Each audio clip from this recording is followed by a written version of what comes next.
संत दरस जिन पाठक करें, हम सबका परम सौभाग्य है जो श्री चित्रकूट धाम जहाँ की महिमा अनंत है, ऐसे चित्रकूट धाम से श्री सुतीक्षण आश्रम से परम पूज्य गुरुदेव भगवान पूज्य महाराज जी का आगमन हुआ। महाराज जी का दर्शन हम सबको सुलभ हो रहा। निश्चित ही हम सब परम सौभाग्यशाली हैं।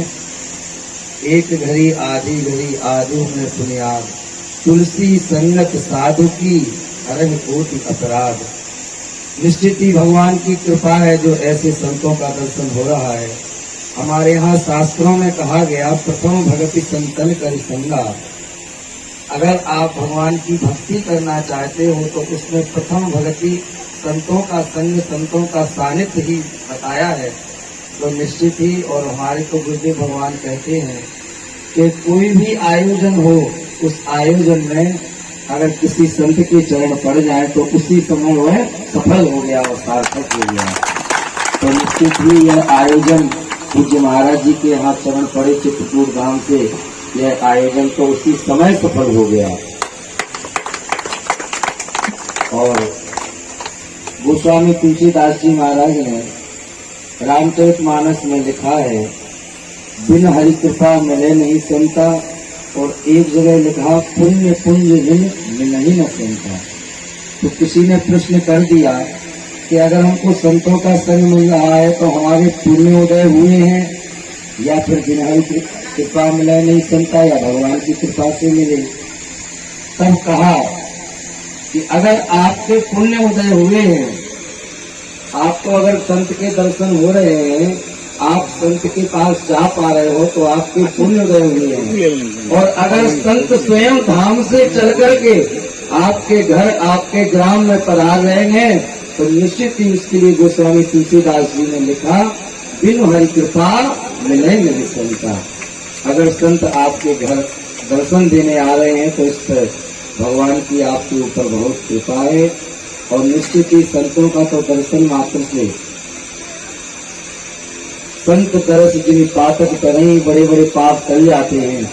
और गुरुदेव भगवान कहते हैं कि जब संत तिलक लगाए, आज हमारे पूज्य बागेश्वर महाराज जी भी संपूर्ण भारत में केवल एक ही निमित्त से कथाएं करने के लिए जाते हैं तो संपूर्ण समाज में सनातन संस्कृति के संस्कार आए और सब पुनः अपने सनातन में आए। क्योंकि आज पाश्चात्य सभ्यता में सब जा रहे हैं।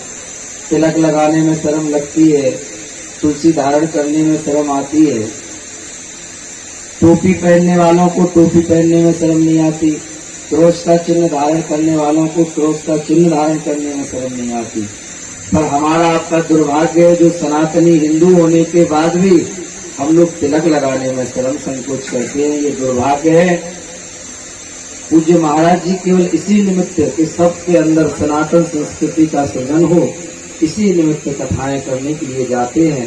तो आप सबसे भी हम यही प्रार्थना करेंगे कि भले ही आपको बड़ा तिलक लगाने में शर्म आती तो छोटा सा लगाओ, एक बिंदी लगाओ। भले ही अगरबत्ती की सीख से बिल्कुल हल्का छोटा सा तिलक लगाओ, पर नित्य ही तिलक जरूर लगाना चाहिए प्रत्येक हिंदू को।